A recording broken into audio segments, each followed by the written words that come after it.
Hey, how's it going everybody? This is the Codebreaker and today I'm going to be talking about the legendary game that is The Witcher 3. The Witcher series I hold nothing but pure admiration and love for. I was laying awake one evening thinking about what content I could make next. I couldn't stop thinking about the Witcher series. This game is deemed old by video game standards, but this is a video I feel I have to do right now. This is a long one as you can see, so kick back, put your headphones on, do some chores and let's talk about one of the greatest video games of all time, The Witcher 3. Before we get into The Witcher 3, I'm going to provide a simple backstory on the series as a whole. The Witcher is an 8-book series that dates back to 1993, with the most recent instalment coming in 2013. I would recommend reading all of them as they are absolutely fantastic and they do give a better insight to the games. You don't necessarily need to read the books to play the games, but the games do make a habit of making certain references to events and characters that appear in the books. The first Witcher game is a continuation of the story. However, the book, The Lady of the Lake, pretty much wrapped up the story of Geralt and Ciri. The first game released in 2007. The game tried to establish its own identity. Simply put, the game wanted the Witcher universe but make its own story. The first game was good. Not great, but good. The plot was good. Visuals for their time were okay. Combat was unbearable, but that's just my opinion. The Witcher 2 Assassins of Kings released in 2011 and was a vast improvement on the first game. My only issues being it felt a bit too short, but The Witcher 2 went back to its book roots a hell of a lot more than the first game, just in time to come full circle for the third and potentially final game of the series, The Witcher 3 The Wild Hunt. Now, before I go into why this game changed gaming as we know it, I'm going to go through the flaws I have with this game. Don't want to be biased or have people think I'm just tossing the game off for the duration of the video. The bugs are pretty irritating. To this day, the game has more than its fair share of bugs. Roach breaking the laws of physics, breaking enemy shields and the enemy remains invulnerable, Geralt becoming a brunette in certain basements. Granted, it's a vast improvement than its original released version, but there are still bugs present. They don't break the game, but they are so small it begs the question why CD Projekt Red don't just, fix it. The combat system is awkward and bland. I am not talking about the crafting system either, I mean the sword to monster combat. Geralt feels like liquid. When he rolls, it's unnaturally fast and he covers ridiculous distance. I know it's a video game and it will never be perfect, but I do feel that CDPR could have tried a little bit harder here. On higher difficulties, the AI can really fuck you over. You could be kicked off of Roach and 4 drowners appear of absolutely fucking nowhere and penetrate your little noob arsehole. The character flinch in this game is pure bullshit. It's too over the top. If Geralt takes the slightest bit of damage, he sells it like RVD sells an RKO. This game really, desperately needed to have a better autosave system. My god, it had frustrated a great many of gamers in the world. What made this worse was because the game would crash relentlessly because of bugs. So you lose all your data as a result of the game's poor performance rather than the player dying. I've seen people rage quit the game because of that. It should have been addressed far earlier. The bugs have more or less been dealt with, but the autosave is still an issue. The Witcher 3 has a difficulty slider. Now, for those who don't know, a difficulty slider is a mechanic that allows you to change the difficulty throughout the course of the game. This is more my opinion, but games should not have difficulty sliders. If you've committed to a difficulty, you finish the game on that difficulty. Giving players the option to change difficulty is such a cop-out. If a player picks Death March, then they should beat the game on Death March, instead of getting to, I don't know, Jenny of the Woods and bumping it down to Sword and Story. No. That's my opinion though. Please correct me if I'm wrong, but I believe the difficulty slider is in place as a result of scaling issues. If that's true, that's just pure laziness from CDPR. Address the issue, don't just cover it up. The lip syncing in this game is lazy as fuck. Most scenes are so out of place as a result of the lip syncing. It's not game breaking, it can be immersion breaking, but it really is noticeable on certain characters such as Priscilla. The damage Geralt would take when jumping was fucking ridiculous. I'm sorry, but it is. You're telling me Geralt of Rivia will die if he jumps down the stairs, but the motherfucker can take multiple shots from a sword or an axe and just drink some water and be totally fine? That was beyond irritating at times. Just trying to navigate the world that little bit quicker and find yourself dying after jumping a height of 2 fucking foot. Now imagine dying from that and factor in the autosave nonsense. Yeah. Now, I've got the negatives out of the way, we can now move forward. If you are enjoying the video so far, please feel free to drop a like, subscribe to the channel and click the little bell icon to stay notified. You know what's next. Let's suit up, let's take a deep breath, let's break the code and let's get straight into this. To fully analyse why the game is so amazing, I'm going to break this video into 10 sections.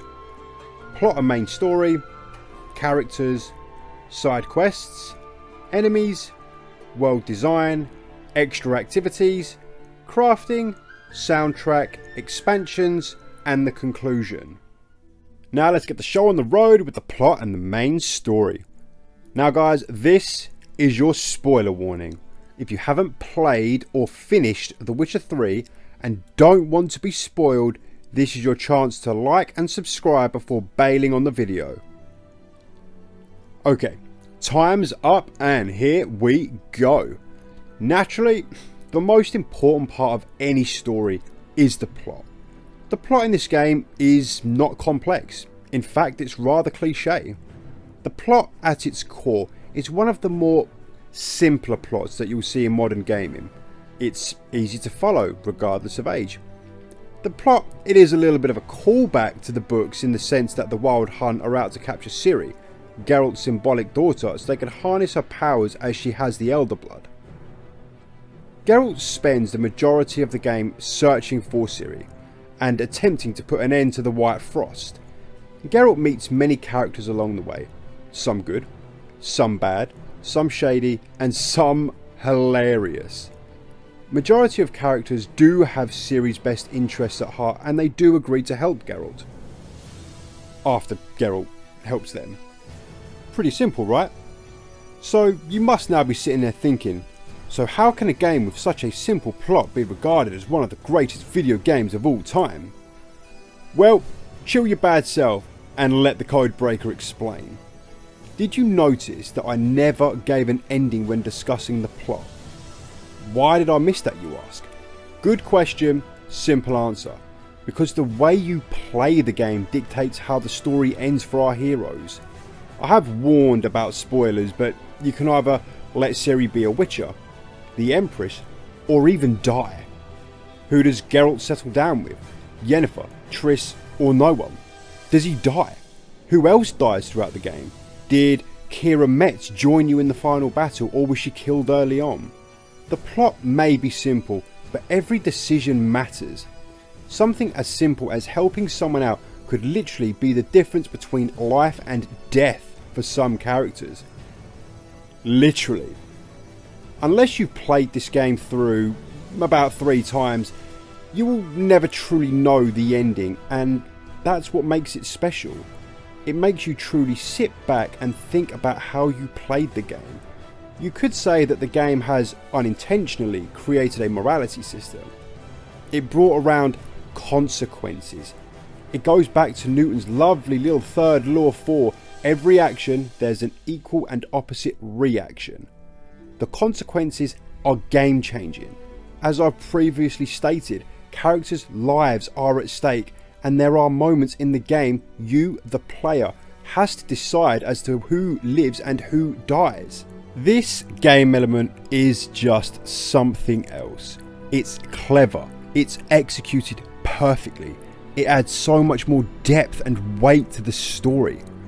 I bet some of you scoundrels really thought you were going to get that three-way with Yennefer and Triss, didn't you? Should have kept it in your trousers. The story was so captivating because of the characters. I really liked Ciri and what she brought into Geralt's life, so I was desperate for her to survive the entire story and get the ending she wanted and deserved. I had feelings for all the characters in the game. I really loved Geralt and Ciri. I thought Dandelion was extremely funny. Every character finds a way to pull on your feelings and will dictate how you actually play the game. Don't worry guys, this next section is fully dedicated to the characters of this wonderful game. There is such a wide variety of characters in this game. All the characters have traits that make them unique in their own way. Each character was given attention and love from the development team. I do wish I could talk about every character in depth, but you best believe this video would turn into at least 12 hours in duration. But don't worry, I'll try to cover as many as I can. Geralt is your typical loving father. He truly loves Ciri. That's evident from the books, it's even more evident in this game. I think everyone got a bit emotional when they are finally reunited. Geralt is a complex character. At times his dialogue makes you question whether he means what he says or not. In the game, Geralt is the only character you can level up. The skill trees aren't complex like say World of Warcraft, but again, decisions matter. Did you pick, I don't know, an alchemy attribute to level up instead of delusion yet again? Did you immediately then regret that decision in your next conversation?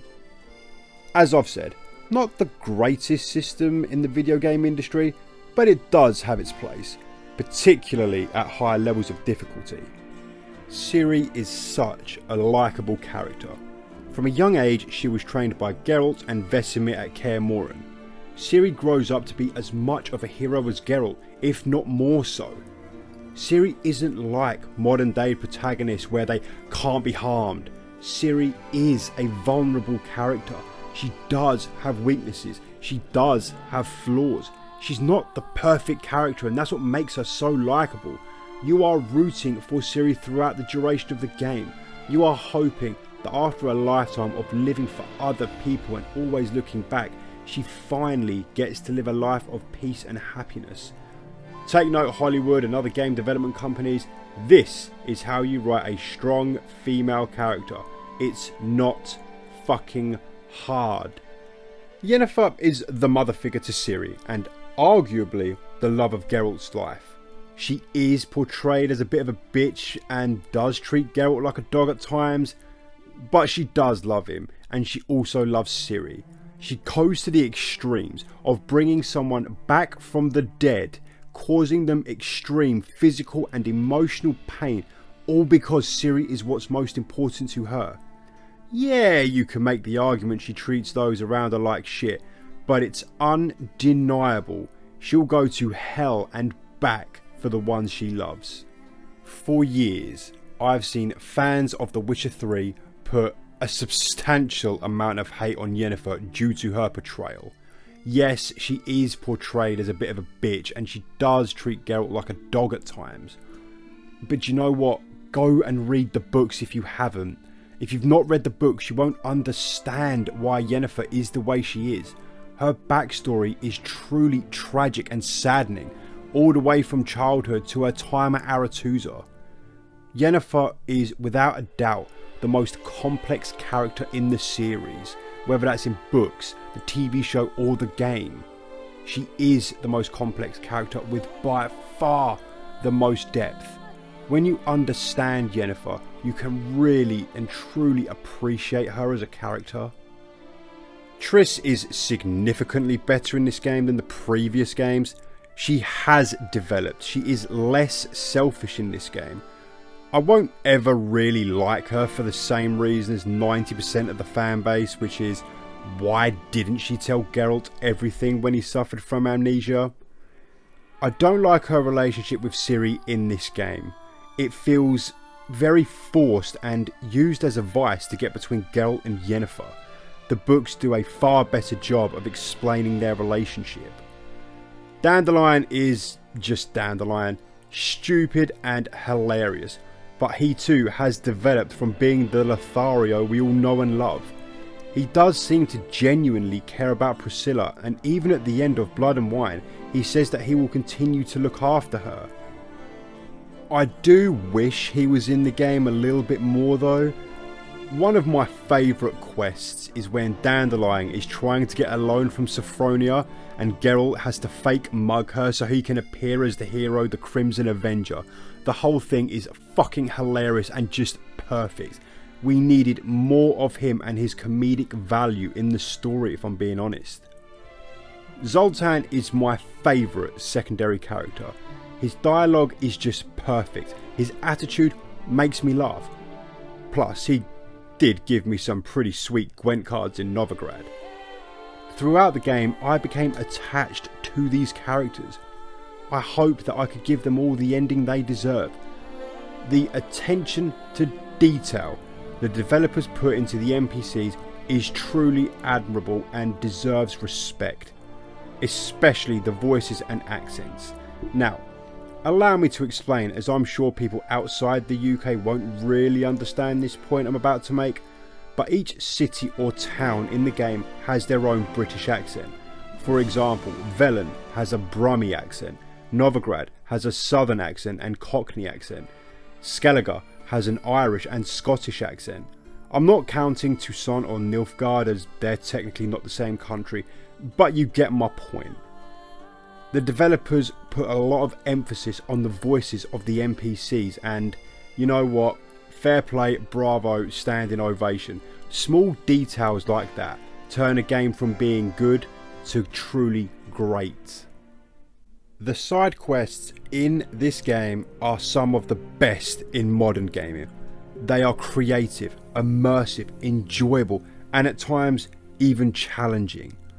I remember my first time playing the game. About half hour or so in, I tried to complete Wild at Heart. I got my ass handed to me. I was desperate to kill the son of a bitch who killed Neelan's wife. The werewolf fucked me up numerous times. I began crafting weapon oils and reading the bestiary to improve my chances. When I finally beat that furry bastard, it turns out the werewolf is Neelan. He killed his own wife because of his sister-in-law. Plot twist. This is what I mean though. The side quests weren't just filler. They were given the same amount of care as the quests in the main story. They had their own story to some degree. They weren't just stupid quests to pad out the length of an already long game. The side quests in the game contributed to the story and future events. For example, at the very beginning of the game, the player is given the choice as to whether they save Lena by giving her a swallow potion or not. If Geralt gives her this potion, it does heal her physical wounds, true, but it leaves her mentally scarred and arguably insane. This is apparent when the player visits a military camp later on in the game. Lena's boyfriend explains in great detail the situation regarding her, how she won't ever fully recover. When I first heard that Lena survived, it made me think, would letting her die have been the better option? Or as the theme from The Last Wish, the lesser evil? You see my point though. The secondary quests have their own little story, their own consequences. Some choices affect the main story dialogue in the future. Some affect AI interactions further on in the game. The most amazing aspect of the situation with Lena was the fact the player wasn't guided or forced towards her or her boyfriend. I found this cutscene out of sheer luck. For a second or two, I actually had no idea what this guy was on about, and then it hit me. Right across the face. Just wow. Perfect. Absolutely perfect. I find the secondary quests in most games to be a fucking grind. They are dull. They are boring. They lack imagination. They have no creativity. It's something I feel I have to force myself to do. But in this game, I truly enjoyed them. Off the top of my head, I can't think of a game with better secondary quests than that of The Witcher 3. The Witcher contracts are challenging and enjoyable as well. They too have their own story. Some are truly sad. I will cover the contracts in this next section though, so stay put. The variety of enemies in this game is pretty fucking fantastic. The way this game is set up, literally anyone can be an enemy. You may have to fight and kill your own friend, such as Kira Metz. You may have to kill soldiers or religious fanatics, and of course every type of monster from Drowner to Werewolf. You are not short of options. The human combat can get frustrating at times, especially when one has a shield, but the monsters though, I love fighting the monsters. I love how certain signs are needed to fight them. If you're fighting a Wraith, you need Erden. If you're fighting a Foglit, you need Quen. The Witcher contracts in this game made fighting the monsters all the more entertaining. They had their own little story, some of which are truly tragic, like Jenny of the Woods. You needed to be tactical. Did you have the right oils and potions? Is your enemy weak against bombs? Do you have the correct sign equipped? The Witcher contracts became mini bosses, and they do actually make you a better player. Truthfully, I felt that the Witcher contracts made me a better player than any other element in the game. The fact there are so many different types of enemy once again showcases the love and care put into this game. They didn't cop out the monster fighting for the sake of humanoids, unlike the series. They were respectful to the original source material and the Witcher universe, its rules and its lore for the most part. Some enemies were at times far more difficult than they probably should have been, but I mentioned that earlier when I talked about the scaling. The developers went out of their way to ensure that there was a wide variety with regards to enemy design. Don't get me wrong, the Water Hag and Grave Hag could have been made to look a little more different, and the same goes for the different Wraith variations, but between each subsection there was a certain uniqueness. Let me put it this way, I could look at any monster and know their weakness instantly. No confusion, no hesitation, I just know, and that's because of the design. The enemies did have some questionable hitboxes at times though, I must admit. The world is beautifully designed. I actively encourage people to just call Roach, go for a ride and just admire the landscape. The attention to detail was nothing short of spectacular. The world looks gorgeous. Well, some places do, I mean, who the fuck wants to live in Crookback Bog? But anyway, there is a variety in the world. You have swamps and marshes, cities, towns, military camps, vineyards, caves, abandoned forts, the list goes on. The world isn't as large or vast as games like Skyrim or GTA, but the variety of landscapes and areas make the world feel just as big as them. The world actively encourages the player to explore it. Dotted around the map are question marks that are titled undiscovered locations. Now, at these locations you may find a hamlet that needs liberating, an NPC in distress, a monster's nest, or even treasure. If you're lucky, the treasure will reward you with equipment that is far superior to what you have. First playthrough, I was rolling with the initial silver sword far longer than I should have. I went to an undiscovered location and found a silver sword that really helped me with Witcher contracts. The landscape is full of depth and variety that will keep your attention, and you certainly won't feel the game is repetitive when regarding the landscape. To fully appreciate the world, you need to give this game all of your attention. If you don't, you could miss something.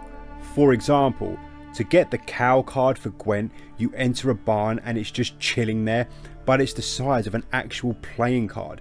If you're rushing the game or not paying attention, you will miss it. Cow is such an underrated Gwent card as well. Always play it in round 1 if possible. You see what I'm saying though? Basically, the more attention you invest into the world, the game will find a way to reward you. I'm not gonna lie, the world itself is a reward. Roaming on Roach and taking in the world in all its glory is its own reward. This game has a fuckload of additional activities you can do as well. You can get on the back of Roach and take part in the Grand National Horse Race. You can kick the ever-loving shit out of the game's NPCs in this game's underground version of Fight Club. You can search the ruins for Witcher gear. There is so much to do that it adds even more depth to the game, including my personal favourite, Gwent. If there was ever an option to play an NPC at Gwent, I was all over it. I'd have my spy cards and specials at the ready to try and achieve a new personal best score. The extra activities gave you more to do. It allowed you to break the game up without being bored. For example, if you got a bit tired of questing, then you could do one of these activities. It's a rare thing these days that a game can cure boredom without the player closing down the game. I had so much fun taking part in these extra activities. This once again highlights the love and care the dev team put into this game. The crafting system in this game was pretty solid. Simple but solid. You had the option to craft items yourself or take diagrams to merchants and craft that way. I will say this though, the easier the game mode, the less important crafting is. If you played this game on the easiest difficulty, I would be very surprised if you needed to craft at all. When you're playing the game on the highest difficulty, you have no choice but to craft. You need to make sure you have the necessary oils for the enemy, bombs and potions. Even then, that may not be enough. The items you craft through alchemy only need crafting the one time, and then they will replenish when you meditate. This is subjective, but I do think that took something away from the game. I do think players should regather the supplies instead of meditating to replenish them. That's my opinion. If you disagree with me, then hey, fair enough. What I loved about the crafting system is that every item was relevant and had its own purpose, especially on high difficulties. A lot of games these days are lazy with their crafting systems and just add items for the sake of adding items. But in The Witcher 3, it's not like that. For example, using cursed oils sure as shit helps with werewolves, especially if the furry prick has rapid health regeneration. It allows the player to become a witcher. It really felt like you were Geralt of Rivia preparing for a battle with a monster. Kudos to CDPR for their crafting system. It is simple, but executed perfectly. Moving on to the soundtrack. Now, this is not up for discussion. The soundtrack in this game is the greatest of any video game ever. Usually I would be able to debate with someone if they have a different opinion to me, but this is non-fucking negotiable. I mean, you guys have been listening to it in the background of the video from the start, and I bet it made you reminisce on the great times you had playing this game. There was even a live performance with a freaking orchestra of this soundtrack in its entirety. Have a guess how many original pieces of music this game has. Go on. In your head, just think of a figure. You got that number? If you guessed 71, you were bang on the money. 71. 70 fucking 1 pieces of original music. Are you fucking serious? Let's put that into perspective. Skyrim, a great soundtrack, has 53. The Witcher has 71. 71 tracks, and that's not including this fucking masterpiece either. You flee, my dream come the morning. Your scent, berries tart, lilac sweet. To dream of raven locks and twisted stormy, of violet eyes glistening as you weep.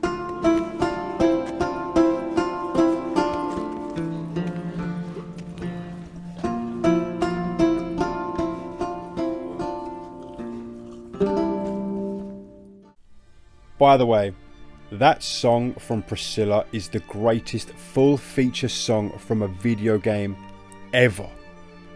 Just damn. Imagine being Geralt though. You and your buddy Zoltan taking a trip to the Kingfisher to check out Dandelion's new squeeze to find her publicly detailing the relationship with the love of your life. Cool. No secrets among friends, are there, Dandelion? For 99% of games, they get out the main game soundtrack and just call it a day and move on to other projects. Not the guys working on The Witcher 3. From both expansions, the soundtrack was nothing short of spectacular. You know what? You could even make a very, very strong case that the soundtrack from Blood and Wine was actually superior than the main game soundtrack. You know what? It's hard to argue against that the more I think about it. I know that a fair few gamers don't really sit back and appreciate the soundtrack, but guys, just listen to it. You're on YouTube already. Don't get me wrong, wait until the end of this video, but afterwards, check it out. It's breathtaking. I have little faith that games in 2021 can make a soundtrack with quality that can even rival The Witcher 3. God of War Ragnarok will no doubt give it a crack and it'll probably be a superb soundtrack, but I think The Witcher 3 raised the bar so high that not even CDPR can replicate that success. Before we get into the expansions, I want to say something to the people who have played The Witcher 3 but never played the 2 expansions. Download them right fucking now. Each expansion has more content than most full video games today anyway. I have never seen a video game produce an expansion that matches the quality from the ones in The Witcher 3.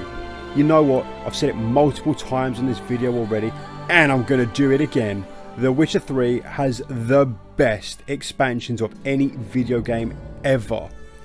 Most games cost, what, 50 quid these days? Pretty expensive, right? Well, as of February 2021, on Steam, the expansions cost £20 for both. The Witcher 3 main game with both expansions is like £6 on the PlayStation Store, and The Witcher 3 with the expansions is available on Xbox Game Pass as a part of the £10 fucking subscription. So why is this relevant, you ask? Well, let me tell you, both expansions provide more content than 90% of games published today. It's fucking insane. I'll make it even more insane. On PC, PlayStation and Xbox, you could buy The Witcher 3 and its expansions on each platform, and it's still cheaper than a new game with like half the content. Sit and think about that for 2 seconds. Want to know the best part? The expansions are superb. They are a worthy addition to an already near perfect story. You don't feel underwhelmed. You feel like you got your money's worth. The stories in these expansions are nothing short of spectacular. The characters beautifully written. See my previous section for my thoughts on the soundtrack. Hearts of Stone really pulls on your heartstrings. I've got to say, the idea of going into the painting was a truly original and incredibly creative way for Geralt to interact with Iris von Everec. Kudos to the creative team there. It's a small point, but I love that one of the first NPCs you ever interact with in the game plays an integral part in this story. For those who don't remember, you meet Gaunter O'Dim at the White Orchard Inn. Perhaps one day I'll be in trouble and you'll be nearby to help. Blood and Wine was truly compelling. It was better than Hearts of Stone. Not saying Hearts of Stone is bad, but Blood and Wine was something else. A debate recently broke out in the Codebreaker household between myself and Mrs. Codebreaker. Mrs. Codebreaker genuinely believes that Blood and Wine was actually better than the story in the main game. This is how good these expansions are. Arguments can be made that they're better than the main game. I challenge anyone to name a near perfect game where you could argue the expansions are better than the main game. Go ahead, I'll wait. Didn't think so. Another thing I love about these expansions is that they brought back book characters. For example, in Hearts of Stone, Geralt is reintroduced to Shani, who was in the books in the previous 2 games. And in Blood and Wine, you're introduced to the Lady of the Lake and Anarietta, who were in the books. I can't lie, seeing Anarietta really made me laugh. For those who haven't read the books, spoiler alert, but in the books she hooks up with Dandelion and her husband dies as a result from the affair. Later on, Dandelion returns and begins a relationship with her because he wants to be the Duke of Toussaint. But because he's Dandelion, he couldn't keep his fucking hands to himself and fucked Baroness Neek. Anarietta finds out and sentences him to death. Fortunately, she changes her mind at the last minute and Dandelion escapes. Ah, my god. Good old Dandelion. Back to the point though. These expansions are truly exceptional. They are the best expansions ever produced, and I honestly can't see any game producing anything near to this quality. Most games give up after the main story is told, but CDPR kept their foot on the gas and kept producing unmatchable quality. To summarise, The Witcher 3 is a video game masterpiece. Yeah, I outlined the flaws earlier on in this video, but they feel so insignificant when compared to the parts in this game that were perfect. The Witcher 3 changed the narrative of video game development. This game and CDPR showed shitty companies like EA and Ubisoft what it takes to cement a video game's legacy and place it in history as one of the greatest of all time. The characters were written so perfectly that the player becomes emotionally invested in them and the story. The soundtrack added even more emotional weight. The world was so vast and unique that the player felt like they were travelling an entire continent. I've seen people say that The Witcher 3 ruined gaming for them because no game can captivate and immerse them the way that this one game did. CDPR have stated that another Witcher game is in early development. I've heard rumours that it'll be new characters, and I've even heard rumours that the game will feature Ciri. I never thought I'd say this, but I do hope it's new characters. The Witcher 3 sent off this group of characters in the most perfect way. Geralt's story, regardless of the ending, was ended in the perfect fashion. This game impacted millions of players around the world. This game will forever be considered as one of the greatest games ever made. The Witcher 3 truly is a masterpiece, a journey that impacted millions, a game that destroyed the nonsensical argument that video games aren't art. A game that saddened me when it was completed, as that meant it was truly over. A game that makes us wish we could forget playing it just so we could go and experience it all over again. This game will forever bring me joy when I think about it. A game and story that will live with me forever. A game that will truly stand the test of time. CD Projekt Red themselves say it best. Time is fleeting, but memories are forever.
Been through hell and high water, you and me. Fact is, you know me better than anyone else does. Actually, I wouldn't be here if it wasn't for you. Thanks for everything. And know we all miss you, old friend. So, might be my birthday, but I say, here's to you. Now, tell us how you're doing.